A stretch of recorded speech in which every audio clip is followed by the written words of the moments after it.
इस वर्ष जितिया निर्जला व्रत शुक्रवार 6 अक्टूबर 2023 को रखा जाएगा। इस दिन जितिया व्रत कथा सुनी जाती है। 6 अक्टूबर 2023 को नहाए और खाए, 6 अक्टूबर को निर्जला व्रत रखें और 7 अक्टूबर को पारण करें।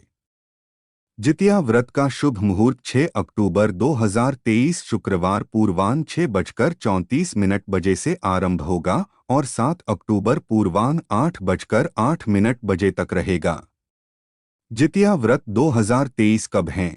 जितिया की कहानी और जितिया व्रत कथा। इन नर्मदा नदी के पास एक कंचनबटी नाम का नगर था। वहां के राजा का नाम मलाई केतु था। उसी नर्मदा नदी के पश्चिम और बालुहटा नाम की मरुभूमि थी, जिसमें एक विशाल पेड़ पर चील रहती थी और उसी पेड़ के नीचे एक सियारिन चील और सियारिन दोनों ही पक्की सहेलियां थीं। कुछ महिलाओं को जितिया व्रत करते देख चील और सियारिन ने भी यह व्रत करने का संकल्प लिया और दोनों ही भगवान श्री जीमूतवाहन की पूजा और व्रत करने का प्रण ले लिया। जिस दिन दोनों को व्रत रखना था, ठीक उसी दिन शहर के एक बड़े व्यापारी की मृत्यु हो गई और उनका दाह संस्कार वही मरुस्थल पर हुआ। मुर्दा देखकर सियारिन को भूख लगने लगी और वह खुद को रोक नहीं पाई, जिसके कारण उसका व्रत टूट गया। परंतु चील ने खुद पर संयम रखा और पूरी श्रद्धा और नियम से अपना व्रत पूरा किया और अगले दिन व्रत का पारण भी किया। उसके बाद अगले जन्म में दोनों सहेलियों ने पुत्री के रूप में एक ब्राह्मण परिवार में जन्म लिया। उनके पिता का नाम भास्कर था। चील बड़ी बहन और सियारिन छोटी बहन बनी। बड़ी बहन का नाम शीलावती रखा गया और उसकी शादी बुद्धिसेन के साथ हो गई। छोटी बहन का नाम कपूरावती रखा गया और उसकी शादी उस शहर के राजा मलायकेतु से हुई और छोटी बहन कपूरावती कंचनवटी नगर की रानी बन गई। अब भगवान जीमूतवाहन के आशीर्वाद से बड़ी बहन शीलावती को 7 पुत्र प्राप्त हुए, लेकिन कपूरावती के बच्चे जन्म लेते ही खत्म हो जाते थे।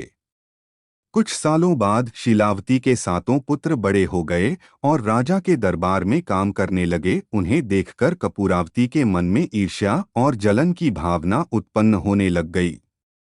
इस ईर्ष्या की भावना में कपूर आवती ने राजा से कहकर शीलावती के 7 बेटों के सर कटवा दिए।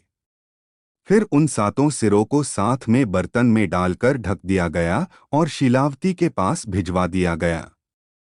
यह सब देख भगवान जीमूतवाहन ने मिट्टी की सहायता से 7 भाइयों के सर बनाए और सभी सिरों को धड़ से जोड़कर उन पर अमृत छिड़क दिया, जिसके कारण वे 7 भाई फिर से जिंदा हो गए और घर लौट आए। रानी ने जो कटे सर भिजवाए थे वह सब फूल बन गए। कपूरावती समाचार पाने को बहुत व्याकुल थी, लेकिन जब उसे इस बात का पता चला तो वह अपने बड़ी बहन के घर गई और वहां सबको जिंदा देखकर आश्चर्य में पड़ गई और बेहोश हो गई। जब कपूरावती होश में आई तो उसने अपनी बड़ी बहन से यह सारी बात बताई और अपनी गलती का पछतावा किया। भगवान जीमूतवाहन की कृपा से बड़ी बहन को पूर्व जन्म की सारी बात याद आ गई और वह अपनी छोटी बहन को उसी पेड़ के नीचे लाकर पूर्व जन्म की सारी बातें सुनाई, जिसे सुनकर कपूरावती फिर बेहोश हो गई और मर गई। जब राजा तक इस बात की सूचना मिली तो उन्होंने उसी जगह पर पेड़ के नीचे कपूरावती का दाह संस्कार कर दिया। दोसर कथा महाभारत के युद्ध में जब अश्वत्थामा अपने पिता की मृत्यु से बहुत दुखी थे और अपने पिता की मृत्यु का बदला लेना चाहते थे, जिसके कारण वह पांडवों की शिविर में घुस गए। शिविर में उस समय 5 लोग सो रहे थे, जिसके कारण अश्वत्थामा ने उनको पांडव समझकर खत्म कर दिया। महाभारत के युद्ध में जब अश्वत्थामा अपने पिता की मृत्यु से बहुत दुखी थे और अपने पिता की मृत्यु का बदला लेना चाहते थे, जिसके कारण वह पांडवों की शिविर में घुस गए। शिविर में उस समय 5 लोग सो रहे थे, जिसके कारण अश्वत्थामा ने उनको पांडव समझकर खत्म कर दिया। यह माना गया है कि सभी पुत्र द्रौपदी के 5 पुत्र थे, जिसके बाद अर्जुन ने अश्वत्थामा को बंदी बना लिया और उनकी दिव्य मणि भी छीन ली, जिसके कारण अश्वत्थामा ने क्रोध में आकर अभिमन्यु की पत्नी के गर्भ में पल रहे शिशु को भी ब्रह्मास्त्र के जरिए मार डाला। महाभारत के युद्ध में जब अश्वत्थामा अपने पिता की मृत्यु से बहुत दुखी थे और अपने पिता की मृत्यु का बदला लेना चाहते थे, जिसके कारण वह पांडवों की शिविर में घुस गए। शिविर में उस समय 5 लोग सो रहे थे, जिसके कारण अश्वत्थामा ने उनको पांडव समझकर खत्म कर दिया। यह माना गया है कि सभी पुत्र द्रौपदी के 5 पुत्र थे, जिसके बाद अर्जुन ने अश्वत्थामा को बंदी बना लिया और उनकी दिव्य मणि भी छीन ली, जिसके कारण अश्वत्थामा ने क्रोध में आकर अभिमन्यु की पत्नी के गर्भ में पल रहे शिशु को भी ब्रह्मास्त्र के जरिए मार डाला, जिसके बाद भगवान श्री कृष्ण ने अपने सारे पुण्य का फल उत्तरा की अजन्मी संतान कुत्तिया और गर्भ में पल रहे शिशु को पुनः जीवित किया। श्री कृष्ण की कृपा से इस पुत्र का नाम जीवित पुत्रिका नाम दिया गया। तब से लेकर आज तक संतान की लंबी उम्र के लिए और उनकी मंगल कामना के लिए हर साल माताएं जितिया व्रत या जीवित पुत्रिका व्रत रखती हैं और परंपरा के साथ उन्हें पूरा भी करती हैं, जिसके बाद भगवान श्री कृष्ण ने अपने सारे पुण्य का फल उत्तरा की अजन्मी संतान कुत्तिया और गर्भ में पल रहे शिशु को पुनः जीवित किया। श्री कृष्ण की कृपा से इस पुत्र का नाम जीवित पुत्रिका नाम दिया गया। तब से लेकर आज तक संतान की लंबी उम्र के लिए और उनकी मंगल कामना के लिए हर साल माताएं जितिया व्रत या जीवित पुत्रिका व्रत रखती हैं और परंपरा के साथ उन्हें पूरा भी करती हैं।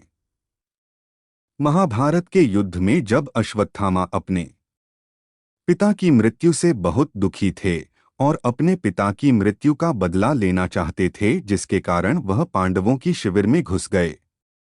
शिविर में उस समय 5 लोग सो रहे थे, जिसके कारण अश्वत्थामा ने उनको पांडव समझकर खत्म कर दिया।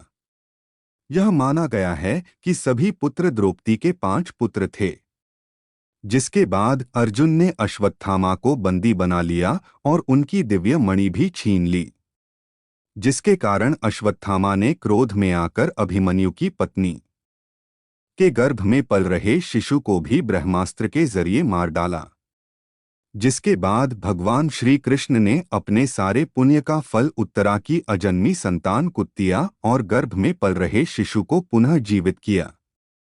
श्री कृष्ण की कृपा से इस पुत्र का नाम जीवित पुत्रिका नाम दिया गया। तब से लेकर आज तक संतान की लंबी उम्र के लिए और उनकी मंगल कामना के लिए हर साल माताएं जितिया व्रत या जीवित पुत्रिका व्रत रखती हैं और परंपरा के साथ उन्हें पूरा भी करती हैं। यह माना गया है कि सभी पुत्र द्रौपदी के 5 पुत्र थे, जिसके बाद अर्जुन ने अश्वत्थामा को बंदी बना लिया और उनकी दिव्य मणि भी छीन ली, जिसके कारण अश्वत्थामा ने क्रोध में आकर अभिमन्यु की पत्नी के गर्भ में पल रहे शिशु को भी ब्रह्मास्त्र के जरिए मार डाला, जिसके बाद भगवान श्री कृष्ण ने अपने सारे पुण्य का फल उत्तरा की अजन्मी संतान कुत्तिया और गर्भ में पल रहे शिशु को पुनः जीवित किया। श्री कृष्ण की कृपा से इस पुत्र का नाम जीवित पुत्रिका नाम दिया गया।